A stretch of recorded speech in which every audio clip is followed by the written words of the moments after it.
جب مسلمانوں قرآن پڑھا جائے فاستمعوا لہ تو اس کو غور سے سنو، وانصتوا اور خاموش رہو، خاموشی سے اپنے رب کا قرآن سنو۔ اس کا فائدہ یہ ہوگا لعلکم ترحمون، تم پر رحمت کی جائے گی۔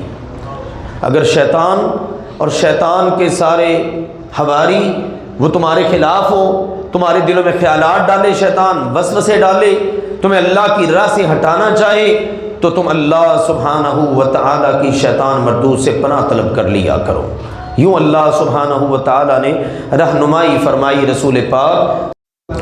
الحمدللہ رب العالمین والصلاة والسلام علی رسولہ الکریم نبینا محمد وعلی آلہ واصحابہ اجمعین، اما بعد فاعوذ باللہ من الشیطان الرجیم، بسم اللہ الرحمن الرحیم، الف لام میم صاد، کتاب انزل الیک فلا یکن فی صدرک حرج منہ لتنذر بہ وذکریٰ للمؤمنین۔ پارہ نمبر 8 میں پہلا آدھا حصہ سورۃ الانعام پر مشتمل ہے، جس کا ذکر اللہ کی توفیق سے کل ہو چکا ہے۔ باقی کا آدھا پارہ وہ سورۃ الاعراف پر مشتمل ہے۔ اس کے بعد سورۃ الاعراف 9ویں پارے میں 3 پاؤں پر مشتمل ہے۔ الاعراف یہ جنت اور جہنم کے درمیان میں ایک جگہ ہے، جہاں پر کچھ لوگوں کو کچھ وقت تک ٹھہرایا جائے گا۔ جب وہ جہنم والوں کی طرف دیکھیں گے تو ڈریں گے، خوف زدہ ہوں گے، اللہ سے جہنم کی آگ کے حوالے سے پناہ مانگیں گے۔ اور جب جنت والوں کو دیکھیں گے، ان کو ملنے والی نعمتوں کو دیکھیں گے تو بڑے خوش ہوں گے۔ جنتیوں کی طرف دیکھ کر ان کی حالت خوشی والی ہوگی، جہنمیوں کی طرف دیکھ کر حالت ان کی بری ہوگی۔ آخر کار ان کو بھی پھر جنت میں داخل کر دیا جائے گا۔ ان کا ذکر ہے، ان کو کہتے ہیں اصحاب الاعراف۔ ان کا اللہ تعالیٰ نے ذکر کیا، اس مناسبت سے سورت کا نام ہے سورۃ الاعراف۔ موضوعات اس کے مختلف جہات سے ہیں۔ پہلی شکل ہے ان موضوعات کے بیان کی کہ جو مکی صورتوں میں عموماً ذکر ہوئے ہیں، عقیدہ توحید، عقیدہ آخرت، عقیدہ رسالت۔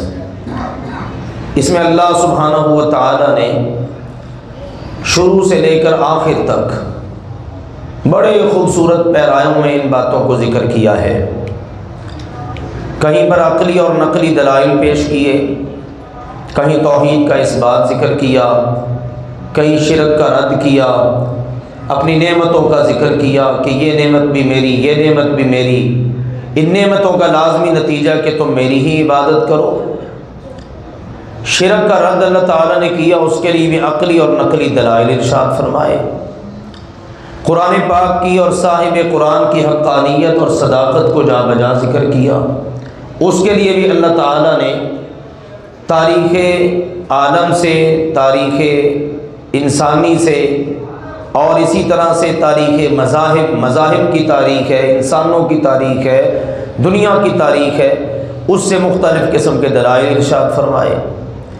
اسی طرح ساتھ ساتھ آخرت کا بیان ہے، اس کو اللہ سبحانہ و تعالیٰ نے ذکر کیا۔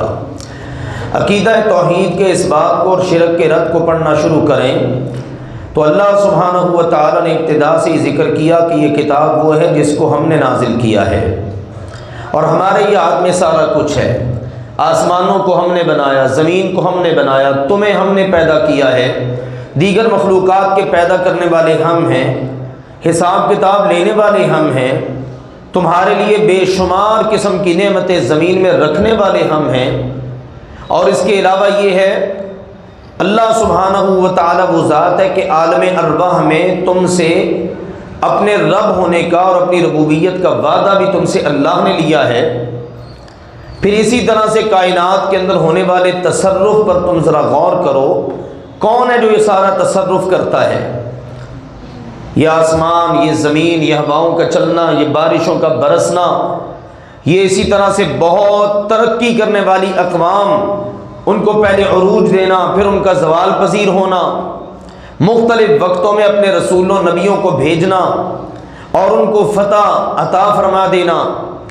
کسی کو اللہ زندگی دیتا ہے، کسی کو اللہ تعالیٰ موت دے دیتا ہے، کسی کو عروج دے رہا ہے، کسی کو زوال۔ یہ سارے کے سارے کام اللہ سبحانہ و تعالیٰ کے ہیں۔ اور اللہ تمہیں یاد دلاتا ہے ایک وقت وہ تھا کہ جب ساری روحوں کو اللہ نے اکٹھا کیا اور اس وقت پوچھا الست بربکم، کیا میں تمہارا رب نہیں ہوں؟ سب نے کہا تھا ہاں یا اللہ، آپ ہی ہمارے رب ہیں، آپ نے ہمیں پیدا کیا ہے۔ اللہ نے فرمایا پھر ہم نے ان کی جانوں کو ان کے اوپر گواہ بنا لیا، ایسا نہ ہو قیامت کے دن آ کے یہ ہم سے کہیں اللہ ہمیں تو پتہ ہی نہیں تھا۔ اللہ تعالیٰ نے یہ عذر ہی ختم کر دیا۔ ایک تو یہ انداز ہے قرآن پاک کا عقیدہ توحید کے اس بات کے ضمن میں سورۃ الاعراف میں۔ دوسرا ہے جا بجا شرک کا رد ہے۔ مثال کے طور پر اللہ تعالیٰ نے یہ بات بیان فرمائی کہ جس وقت اللہ تعالیٰ کسی کو اولاد نہیں دیتا تو خالص اللہ کو پکارتا ہے، یا اللہ مجھے اولاد دے دے، یا اللہ مجھے اولاد دے دے۔ فلما آتاہما صالحا، جب اللہ تعالیٰ صحیح سلامت بیٹا بیٹی عطا کر دیتا ہے، جعل لہ شرکاء فیما آتاہما، اللہ نے جو چیز دے ہوتی ہے نا اس میں ہی اللہ کا اوروں کو شریک بنانا شروع کر دیتے ہیں۔ اللہ تعالیٰ ان کے شرک سے بالکل پاک ہے۔ جن کو یہ اللہ کے علاوہ پکارتے ہیں نا وہ تمہارے جیسے بندے ہی ہو سکتے ہیں زیادہ سے زیادہ، لیکن ان کے بس میں کچھ نہیں ہے۔ بہت سارے تو ایسے ہیں جو فوت ہو چکے ہیں، زندہ ہی نہیں ہیں۔ بلکہ چلو ایک اور انداز میں غور کرو، تمہارے تو قدم ہیں جن پر تم چلتے ہو، تمہاری آنکھیں ہیں جن سے تم دیکھتے ہو، ہاتھ ہیں جن سے پکڑتے ہو، کان ہیں جن سے سنتے ہو، یہ سارے اعضاء تمہارے کام کرتے ہیں۔ اللہ کو چھوڑ کر جن کی تم عبادت کرتے ہو، اللہ کو ایک سوال کا جواب ہی دے دو، الہم ارجل یمشون بہا ام لہم ایدی یبطشون بہا ام لہم آذان یسمعون بہا ام لہم اعین یبصرون بہا۔ یہ اللہ نے سوالات اٹھائے، کیا ان کے قدم ہیں جن پر وہ چل سکیں، ان کے ہاتھ ہیں جن سے وہ پکڑ سکیں، ان کی آنکھیں ہیں جن سے وہ دیکھ سکیں، ان کے کان ہیں جن سے وہ سن سکیں؟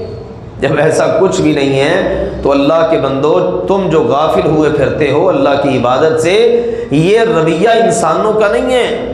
اولئک کالانعام بل ہم اضل، یہ تو جانوروں والا رویہ ہے، بلکہ جانوروں سے بھی گیا گزرا ہے۔ جانور بھی اپنے مالک کی پہچان کر لیتا ہے اور تم انسان ہو کر اپنے خالق و مالک کی پہچان نہیں کر پا رہے۔ یوں اللہ سبحانہ و تعالیٰ نے اس سورہ مبارکہ میں اس قسم کے دلائل دے کر شرک کا رد کیا ہے اور یہ بات واضح کر دی کہ جب ہر چیز کا خالق اللہ ہے تو عبادت کے قابل بھی صرف اللہ ہی ہے۔ یہ بڑی زبردست بات ہے اور بڑی عمدہ دلیل ہے جو اللہ تعالیٰ نے جاں بجا قرآن پاک میں ارشاد فرما دی۔ جب دیگر ہستیاں، دیگر معبودان باطلہ وہ پیدا کچھ نہیں کر سکتے، ان کے بس میں کچھ نہیں ہے، تو معبود وہ کس طرح سے ہو سکتے ہیں؟ جب نبی اکرم صلی اللہ علیہ وسلم اس طرح کی دعوت پیش کرتے تو مخالفین طرح طرح کے رویے اختیار کرتے، کبھی آپ کو نشانہ بناتے، آپ پر الزام لگاتے، کبھی آپ پر اترنے والی کتاب پر کیچڑ اچھالتے۔ اللہ تعالیٰ نے ابتدا میں کہا کتاب انزل الیک، یہ کتاب آپ کی طرف نازل کی گئی ہے، آپ اس کے ذریعے لوگوں کو ڈرا دیں، خبردار کر دیں۔ اور پھر اس کے بعد اس صورت کے اندر تورات اور انجیل جو اللہ کی طرف سے وحی تھی ان کا بھی بطور دلیل کے ذکر ہے۔ ان کتابوں کو اتارنے والا بھی اللہ ہے اور اس قرآن پاک کو اتارنے والا بھی اللہ ہی ہے۔ جس طرح اللہ نے موسیٰ علیہ السلام کو، عیسیٰ علیہ السلام کو اپنا رسول بنایا، اسی اللہ نے اسی طرح محمد صلی اللہ علیہ وسلم کو بھی اپنا رسول بنا کے مبعوث کیا ہے۔ فرق یہ ہے پہلے کے تمام انبیاء اپنی اپنی قوموں کی طرف اللہ کے رسول تھے، اور محمد صلی اللہ علیہ وآلہ وسلم یہ سارے انسانوں کی طرف اللہ کے رسول ہیں۔ تمہاری کامیابی اسی میں ہے کہ تم ان کے نقش قدم پر چلو اور ان پر اترنے والی کتاب اس کے مطابق اپنی زندگی گزارو، اگر تم سیدھی راہ چاہتے ہو، اللہ کی رضا چاہتے ہو۔ لیکن انہوں نے اس کی مخالفت کی، قرآن پاک کی، رسول پاک صلی اللہ علیہ وسلم کی۔ اللہ تعالیٰ نے فرمایا میرے مصطفیٰ آپ نے پریشان نہیں ہونا، یہ جتنی مخالفت کریں نا آپ نے صبر سے کام لینا ہے، آپ نے ان کے پیچھے ان کی باتوں کے جواب میں اپنے وقت کو ضائع بھی نہیں کرنا، صبر کے ساتھ حوصلے کے ساتھ دعوت دیتے رہیں، اللہ کا ذکر کرتے رہیں، اور ان کو بتا دیں ان ولی اللہ الذی نزل الکتاب، میرا ولی، میرا کارساز، میرا دوست، میرا سب کچھ میرا اللہ ہے جس نے مجھ پہ کتاب اتاری ہے۔ میں اس کا رسول ہوں، میں اس کا پیغمبر ہوں، وہ میری حفاظت کرے گا، میں نے اس کا پیغام اس کی مخلوق تک پہنچانا ہے، میری یہ ڈیوٹی ہے، میں نے اس کو پورا کرنا ہی کرنا ہے، میں اس کے کہنے پر لگا ہوا ہوں۔ تم جتنی مرضی مخالفت کر لو، میرے خلاف جیسے مرضی ہتھ کنڈے استعمال کر لو، میں تمہاری باتوں میں آنے والا نہیں، اور تمہارے خوف اور ڈرانے کی وجہ سے میں دبنے والا نہیں ہوں، میں اپنا کام کھل کر کرنے والا ہوں۔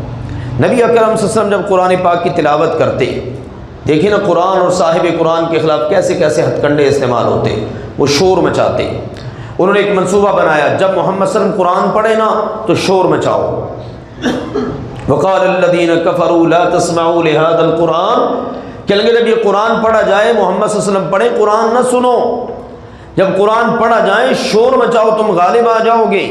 اللہ تعالیٰ نے اس صورت میں آیت اتاری وَإِذَا قُرِئَ الْقُرْآنُ، جب مسلمانوں قرآن پڑھا جائے فَاسْتَمِعُوا لَهُ، تو اس کو غور سے سنو، وَأَنصِتُوا، اور خاموش رہو، خاموشی سے اپنے رب کا قرآن سنو، اس کا فائدہ یہ ہوگا لَعَلَّكُمْ تُرْحَمُونَ، تم پر رحمت کی جائے گی۔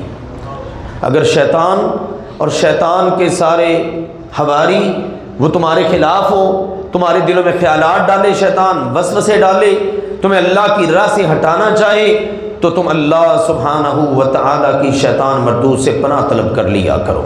یوں اللہ سبحانہ و تعالیٰ نے رہنمائی فرمائی رسول پاک صلی اللہ علیہ وسلم کو، اور اسی طرح قرآن کے حوالے سے امت مسلمہ کو یہ سمجھا دیا، اس کے ساتھ جڑے رہو، نبی اکرم صلی اللہ علیہ وسلم کی اطاعت اور فرمانبرداری میں رہو، کامیابی تمہارے قدم چومے گی۔ پھر اس کے بعد تیسرا موضوع جو ہے اس ضمن میں وہ ہے عقیدہ آخرت۔ قیامت بالکل برحق ہے، قیامت آئے گی، اللہ کے رسول پیش ہوں گے، اللہ کے رسول اپنی اپنی رپورٹ پیش کریں گے، اس دن کا وزن بھی برحق ہے۔ جن کے نیکیوں والے پلڑے بھاری ہو جائیں گے وہ کامیاب، جن کے ہلکے رہ جائیں گے وہ ناکام۔ اصل فکر اس پر کرو۔ پھر اسی زمن میں اللہ تعالیٰ نے ذکر کر دیا اللہ کی نافرمانی کرنے والا، یعنی کفر کرنے والا، وہ جتنے مرضی اچھے عمل کر لے وہ کامیاب نہیں ہو سکتا۔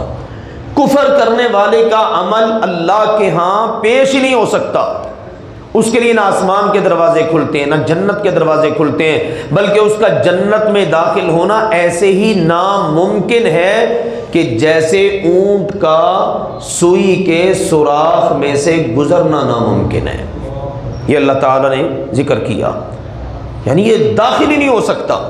ہاں اس کے برعکس ایمان والے ہیں، نیک لوگ، یہ جنت میں داخل ہوں گے۔ انہوں نے ایمان لا کر نیک عمل کیے، دنیا کے اندر تکلیفیں برداشت کی، تھکاوٹیں برداشت کی، جنت میں جائیں گے تو کہیں گے آج ہمیں کسی قسم کی تھکاوٹ کا کوئی احساس تک نہیں ہے، ساری وہ تھکاوٹیں ہمیں بھول گئیں، الحمدللہ جنت میں آ کر میں سکون ہو گیا ہے، اور ہم اپنے اعمال کے بلبوتے پر نہیں بلکہ اللہ کے فضل و کرم اور اس کی رحمت سے جنت میں داخل ہوئے ہیں۔ اب یہ جنتی لوگ جنت میں جا کر جہنمیوں سے پوچھیں گے ہاں بھائی ہمارے ساتھ تو رب تعالیٰ نے جو وعدہ کیا تھا وہ تو پورا ہو چکا ہے، تم بتاؤ۔ ابھی وہ بات کر ہی رہے ہوں گے کہ اسی دوران اللہ کی طرف سے آواز دینے والا آواز دے گا اللعنۃ اللہ علی الظالمین، لعنت ہو ظالموں پر کہ دنیا میں انہیں سارا کچھ بتا بھی دیا گیا، پھر اس کے باوجود وہ اپنی جانوں پر ظلم کرتے رہے، وہ اس دلدل سے نکلے ہی نہیں، نہ شرک کی غراضت سے نکلے، نہ گناہوں سے اپنا دامن بچایا، یہ جہنمیوں والے کام کرتے رہے۔ پھر ساتھ اللہ نے اصحاب اعراف کا ذکر کیا ہے، پھر آگے جہنمیوں کا اور جنتیوں کا ذکر ہے، جہنمیوں پر ہونے والی اللہ سبحانہ و تعالیٰ کی سزا اور پکڑ کا ذکر ہے، جنتیوں پر ہونے والے اللہ تعالیٰ کے انعامات کا ذکر ہے۔ جس وقت جہنمی جہنم کی آگ کے اندر گل سڑ رہے ہوں گے، پیاس کی شدت ہوگی، تو وہ کہیں گے جنتیوں کو جنتیوں کو تھوڑا سا کھانا ہی بھجوا دو، کو پانی بھیج دو ادھر، وہ کہیں گے ان اللہ حرمہما، اللہ تعالیٰ نے جنت کا ہر کھانا اور پینا جہنمیوں کے اوپر حرام کر دیا ہے۔ کون ہے جہنمی؟ الذین اتخذوا دینہم لہوا ولعبا، جنہوں نے دنیا میں اللہ کے دین کو مذاق بنائے رکھا، وغرتہم الحیات الدنیا، اور دنیاوی زندگی انہوں نے دھوکے میں ڈالے رکھا، یہ تھی ان کی زندگی۔ اللہ کو انہوں نے بھلا دیا، انتظار میں رہے کب وعدے پورے ہوں گے، اے جہان مٹھا اگلا ڈٹھا، اگلا کینے ڈٹھا، اس طرح کی باتیں کرتے تھے۔ جس رب نے اس دنیا میں نوازا ہے وہ آگے بھی نواز دے گا، اس طرح کی چیزوں کے اندر وہ مصروف رہے حتیٰ کہ قیامت آ گئی۔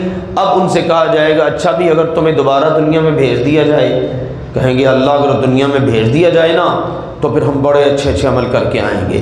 ارشاد ہوگا جس نے پہلی مرتبہ اچھا عمل نہیں کیا اس کو اگر دوبارہ بھی بھیج دیا جائے وہ دوبارہ بھی اچھا عمل کر کے نہیں آئے گا۔ اس کا مطلب ہے جس نے سدھرنا ہے اس نے پہلی بار بھی سدھر جانا ہے، اور جس نے نہیں سدھرنا بار بار بھی اس کو کہتے رہو، اس کے اندر سدھار آ ہی نہیں سکتا۔ تو یہ تیسرا موضوع ہے۔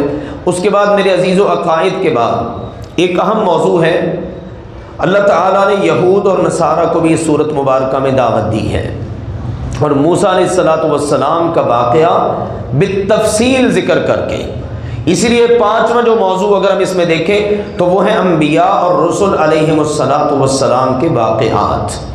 سب سے پہلے واقعہ ذکر ہوا ہے سیدنا آدم علی نبینا علیہ السلام کا۔ اللہ نے کہا دیکھو ہم نے ان کو پیدا کیا، جنت میں بسایا، ایک درخت سے ان کو منع کر دیا تھا۔ اس سے پہلے یہ واقعہ پیش آیا کہ ہم نے جب آدم علیہ السلام کو پیدا کیا تو ہم نے سارے فرشتوں سے اور ان کے ساتھ ابلیس سے سب سے کہا کہ تم آدم کو سجدہ کرو۔ سارے فرشتوں نے سجدہ کیا، ابلیس نے سجدہ نہیں کیا۔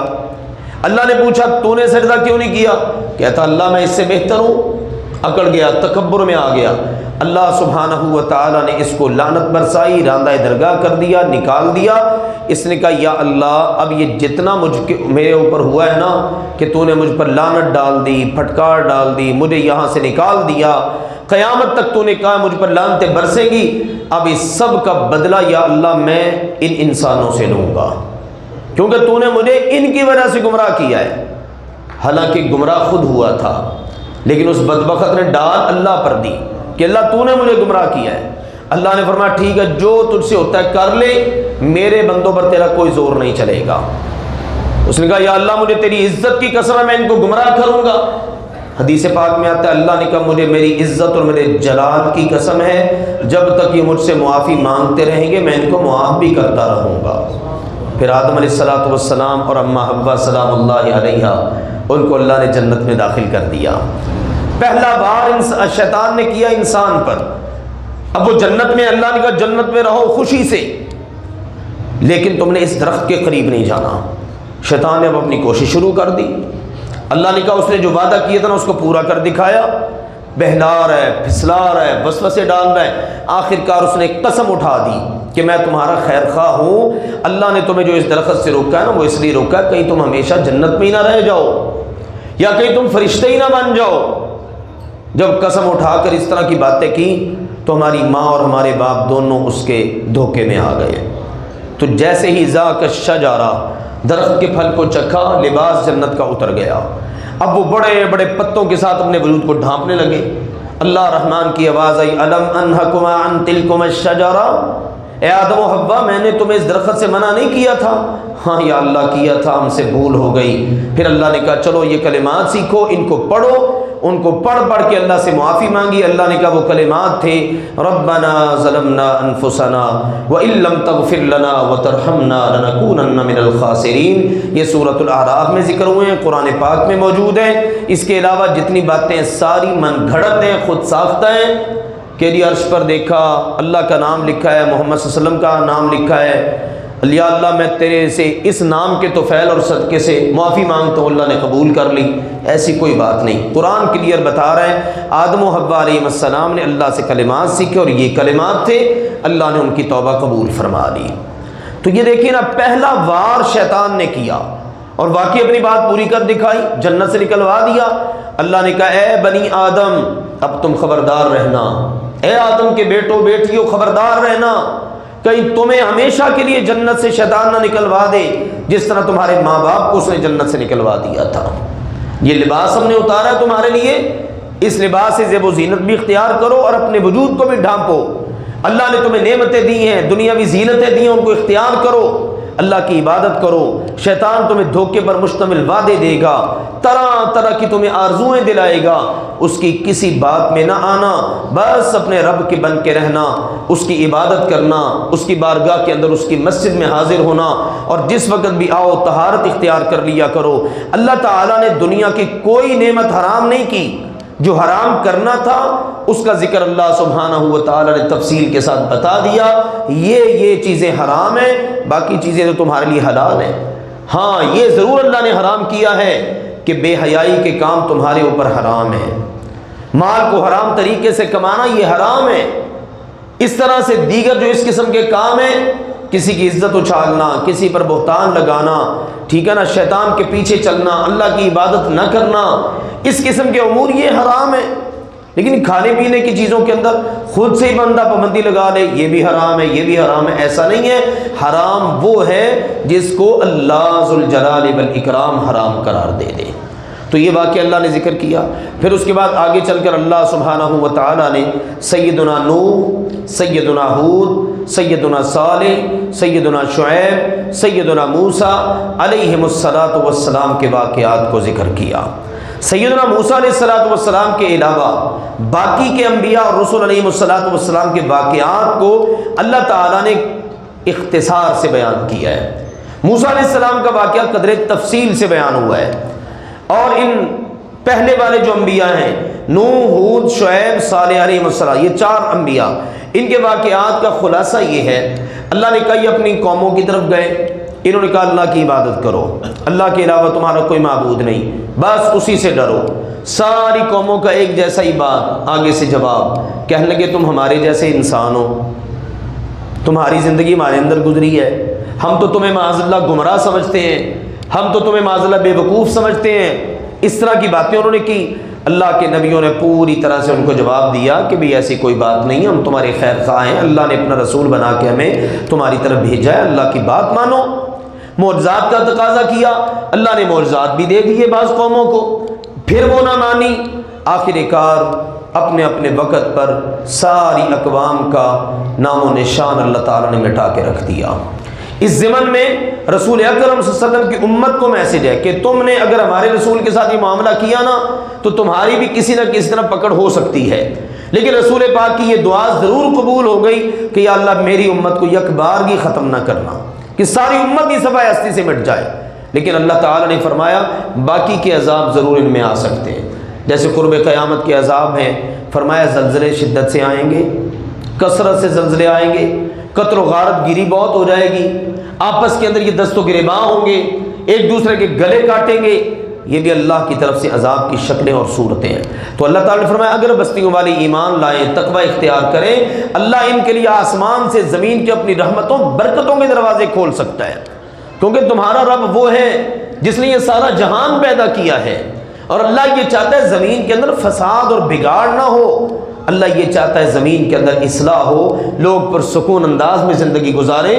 یہ ساری نعمتیں اللہ نے اپنی مخلوق کے لیے تو پیدا کی ہیں، اللہ تعالیٰ تو نہیں چاہتا کہ ان کو ختم کر دے، لیکن جس وقت بگاڑ بہت ہو جائے، لوگوں کی حق تلفیاں کریں، ان پر ظلم ڈھائیں، تو پھر اللہ سبحانہ و تعالیٰ ایسے لوگوں کو سزا بھی ضرور دیتا ہے۔ پھر ذکر ہے سیدنا موسیٰ علیہ السلام کے واقعہ کا بالتفصیل، جب اللہ تعالیٰ نے ان کو اپنا رسول بنا کے بھیجا، گئے فرعون کے پاس، جا کے دعوت دی، وہ نہ مانا، بلکہ اپنے وزیروں مشیروں کو اکٹھا کر کے کہتا ہے موسیٰ تو بہت بڑا جادوگر ہے، اس کے مقابلے کے لیے جادوگروں کو اکٹھا کرو۔ سارے ملک سے اس نے جادوگر اکٹھے کر لیے اور ایک وقت طے کر لیا، مکالمہ ہوا موسیٰ علیہ السلام کے ساتھ، اس کا ذکر سورہ طٰہٰ میں آئے گا۔ سارے جادوگر اکٹھے ہو گئے تو موسیٰ علیہ السلام نے ان سے فرمایا ہاں بھائی تم اپنا ہنر پہلے آزماؤ گے یا میں اپنا معجزہ وہ دکھاؤں؟ کہا چلو تم ہی اپنا ہنر آزماؤ، تم نے جو کچھ پھینکنا ہے پھینک لو۔ چنانچہ انہوں نے اپنی رسیاں، اپنی لاٹھیاں پھینکی۔ اللہ تعالیٰ نے فرمایا سحروا اعین الناس، سارے انسان جتنے دیکھ رہے تھے نا سب کی آنکھوں پر جادو طاری ہو گیا، ان کو وہ رسیاں، وہ لاٹھیاں سب سانپوں کی شکل میں نظر آنے لگی۔ موسیٰ علیہ السلام بھی ابتدا میں تو پہلے ڈر ہی گئے۔ اللہ نے کہا یا موسیٰ لا تخف، اے موسیٰ ڈریے نہیں، قرآن پاک کے دیگر مقامات کو دیکھیں نا تو اس طرح محسوس ہوتا ہے جیسے اللہ اوپر سے گائیڈ کر رہا ہے. اے موسیٰ ڈر نہیں، آگے بڑھ، پھینک اپنی رسی اور اپنی لاٹھی. موسیٰ علیہ السلام نے لاٹھی پھینکی، اسی وقت دیکھا تو ثعبان مبین، بہت بڑا وہ اژدہا بن گیا، اور دیکھتے ہی دیکھتے اس نے سارے سانپوں کو نگل لیا. اب جس وقت جادوگروں نے یہ منظر دیکھا وہ سمجھ گئے کہ ہمارا تھا جادو، اور موسیٰ علیہ السلام نے جو دکھایا یہ جادو نہیں ہے. چنانچہ وہ سارے کے سارے سجدے میں گر پڑے. فرعون غصے سے آگ بگولا، اس نے کہا تمہارے نے میری اجازت کے بغیر ہی سجدہ کر دیا ہے موسیٰ کے رب کو. بلکہ وہ سجدے میں گرے پڑے، کہنے لگے آمنا برب العالمین، ہم تو سارے جہانوں کے رب پر ایمان لے آئے. سارے جہانوں کا رب کون ہے؟ جو موسیٰ اور ہارون کا رب ہے. یہ اس کے کانوں میں آواز پڑ گئی اور آنکھوں سے دیکھ رہا ہے سارے سجدے میں گرے پڑے اور موسیٰ کے رب پر ایمان کا اعلان کر رہے ہیں. غصے سے لال پیلا اور آگ بگولا، کہنے لگا کہ تم میری اجازت کے بغیر ایمان لے آئے، میں تمہارے ہاتھوں اور تمہارے پاؤں کو مخالف سمت سے کاٹ دوں گا اور تمہیں سولی چڑھا کر نشان عبرت بنا دوں گا. انہوں نے کہا لا ضیرا، کوئی پرواہ نہیں ہے. اے فرعون تجھ سے جو ہوتا ہے کر لے، زیادہ سے زیادہ تو ہمیں موت ہی دے لے گا نا، اور اس سے بڑھ کر کیا ہے؟ تو ہماری آخرت کا مالک تو نہیں ہے نا. یہ جادوگر ہے. تھوڑی سی دعوت نے کتنا اثر دکھایا. اب استقامت کے پہاڑ بنے ہوئے ہیں. بہرحال اللہ تعالیٰ کی قدرت، وہ استقامت اور جرت بہادری کے ساتھ جیے. بعد میں دیگر اقوام، دیگر لوگ بھی ان کے نقش قدم پر چلتے ہوئے اسلام قبول کرنے والے بن گئے. اب فرعون کا ظلم ختم نہیں ہوا، اس کا ظلم اور بڑھ گیا. اس نے لوگوں کو اور بنی اسرائیل پر اور ظلم ڈھانا شروع کر دیا. بنی اسرائیل کہتے ہیں موسیٰ جی جب آپ نہیں آئے تھے اس وقت بھی ہمارے اوپر بڑا ظلم ہوتا تھا، اب آپ آ گئے ہیں، ہم آپ کے پیچھے چلتے ہیں پھر بھی ہمارے اوپر بڑا ظلم ہوتا ہے. موسیٰ علیہ السلام کہتے ہیں صبر کرو، انجام ہمارے ہی حق میں ہے. اللہ تعالیٰ ایک وقت لائے گا، اللہ ہمیں ضرور فتح دے گا، کامیابی کامرانی عطا کرے گا، تم صبر سے کام تو لو. لیکن وہ قوم جلد باز تھی. آخر کار اللہ سبحانہ و تعالیٰ نے فرعونیوں کی پکڑ کی، مختلف قسم کے عذاب بھیجے. کبھی طوفان آ گیا، کبھی خون کا عذاب آ گیا، کبھی جناب اللہ تعالیٰ نے ان پر جوؤں کا عذاب بھیج دیا، کبھی ٹنڈیوں کا عذاب، کبھی مینڈکوں کا عذاب. اچھا ایک عذاب آتا نا، وہ موسیٰ علیہ السلام کے آگے ہاتھ جوڑ دیتے، اے موسیٰ اپنے رب سے دعا کر، وہ اگر یہ عذاب ہم سے دور کر دینا ہم تیرا کلمہ پڑھ کے تیرے پیچھے چلے پڑیں گے. موسیٰ علیہ السلام دعا کرتے، عذاب دور ہو جاتا، وہ دوبارہ پھر اسی روش پر وہیں کے وہیں رہے. آخر کار اللہ سبحانہ و تعالیٰ نے کہا موسیٰ انہوں نے ماننا تو ہے کوئی نہیں، تیری قوم پر یہ ظلم بھی ڈالتے ہیں، اب اللہ کا نام لے کر اپنی قوم کو رات کے اندھیرے میں لے کر یہاں سے نکل جائیں. موسیٰ علیہ السلام لے کر نکلے، دریا کو پار کیا.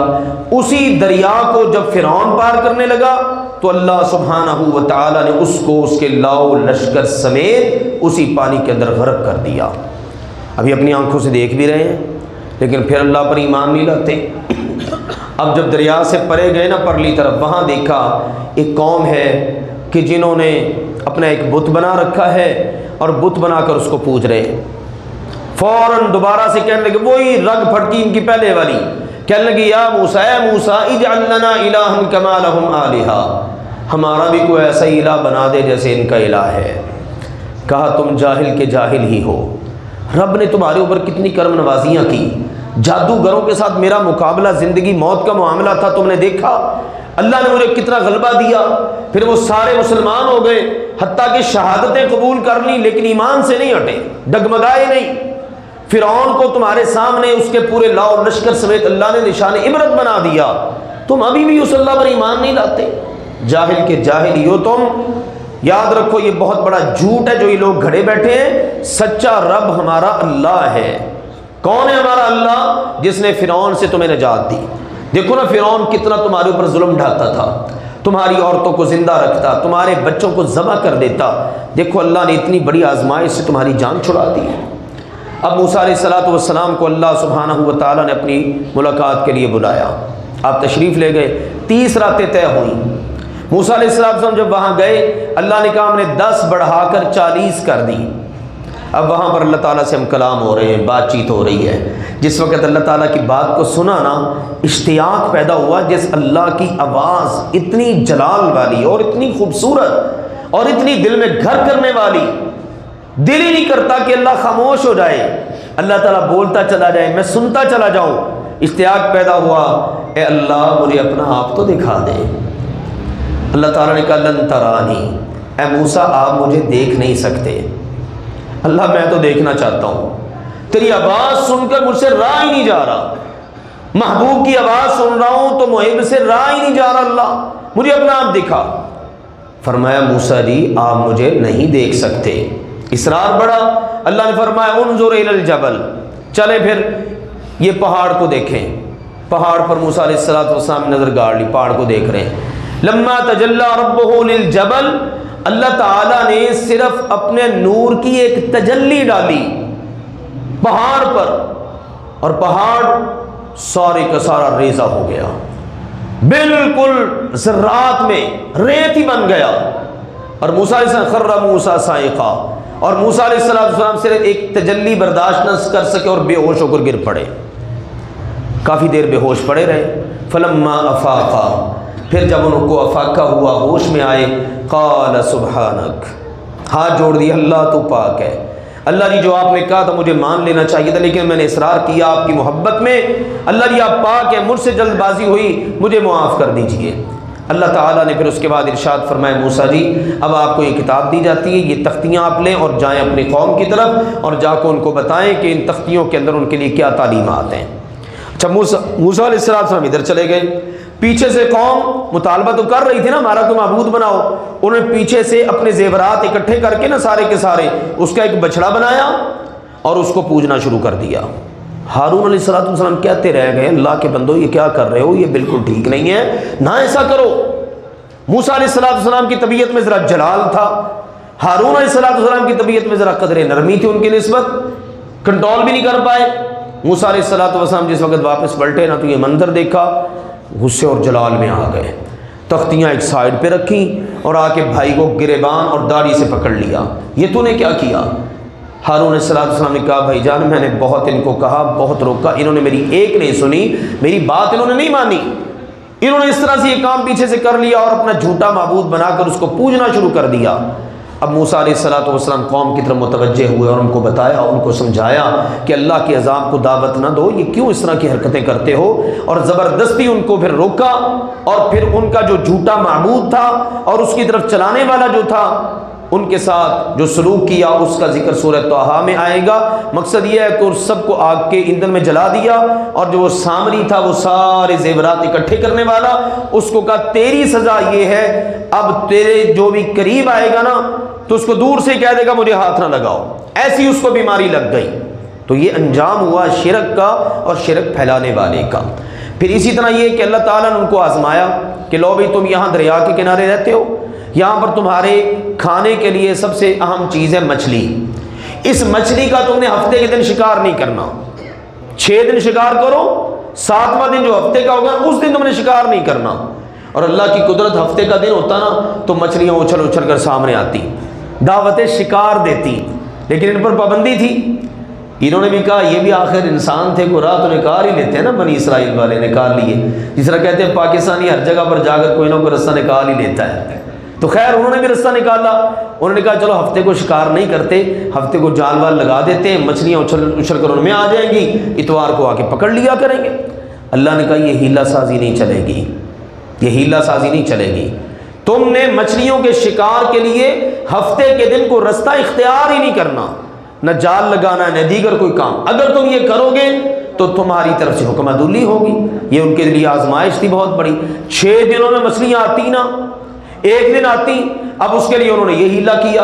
اللہ سبحانہ و تعالیٰ نے پھر اس پر بھی انہیں سرزنش فرمائی اور کہا اللہ کا جو حکم ہوتا ہے نا اس کو اس کے مطابق ہی لے کے چلنا ہوتا ہے، اللہ نے جو پابندی لگا دی اس پر تمہیں عمل کرنا ہی پڑے گا۔ ہمارے لیے ہمارے پیارے نبی کریم صلی اللہ علیہ وسلم نے اسی لیے تعلیم ارشاد فرمائی، حلال بھی واضح ہے حرام بھی واضح ہے، اور فرمایا میری امت کے لوگوں تم نے یہود و نصارہ بنی اسرائیل کی طرح ہیلے کر کے بہانے کر کے حرام کو حلال کی بنانے کی کوشش نہیں کرنی۔ آج دیکھو نا بہت ساری حلال کی شکلیں ہمارے معاشرے میں پائی جاتی ہیں، حرام کی شکلیں اس سے بھی زیادہ پیدا ہو گئی ہیں، اور لوگ کیا کرتے ہیں کسی نہ کسی ذریعے سے، کسی نہ کسی انداز سے، کبھی نام بدل کر، کبھی طریقہ کار بدل کر، ٹھیک ہے نا، وہ حرام کو حلال کرنے کی کوشش کرتے ہیں۔ نمازی کے آگے سے گزر نہیں سکتے آپ، اللہ کے نبی صلی اللہ علیہ وسلم نے منع کر دیا ہے، لیکن کتنے ایسے بعض کلپ چل رہے ہیں، نمازی کے آگے سے گزرنا ہے، یہ ہیلا کر لو، یہ کر لو، یہ انداز اختیار کر لو، طرح طرح کے وہ اللہ معاف فرمائے طریقے دیے جا رہے ہیں۔ روزہ ہے، اللہ کے نبی صلی اللہ علیہ وسلم نے مکمل رہنمائی دے دی، یہ نہ کرو، وہ نہ کرو، اس طرح روزہ ٹوٹ جاتا ہے، اس طرح روزہ ٹوٹ جاتا ہے، خود سے یعنی عجیب عجیب قسم کی باتیں۔ تو بہرحال اس طرح کی بہت ساری چیزیں پھیل رہی ہوتی ہیں، تو ہیلوں بہانوں کے ساتھ اپنے اوپر اللہ کی حرام کردہ کسی چیز کو حلال کرنے کی قطعاً اجازت نہیں ہے۔ یہ ہیں وہ اہم واقعات جو اللہ تعالیٰ نے سورۃ الاعراف میں ذکر کیے ہیں۔ اللہ سبحانہ و تعالیٰ ہم سب کو قرآن پاک کا فہم عطا فرمائے، بنی اسرائیل کی ہر قسم کے روش سے اللہ بچنے کی توفیق عطا فرمائے، قرآن پاک اور رسول پاک صلی اللہ علیہ وسلم کی ہر قسم کی فرما برداری کی اللہ ہمیں توفیق عطا فرمائے۔ وآخر دعوانا ان الحمد للہ رب العالمین۔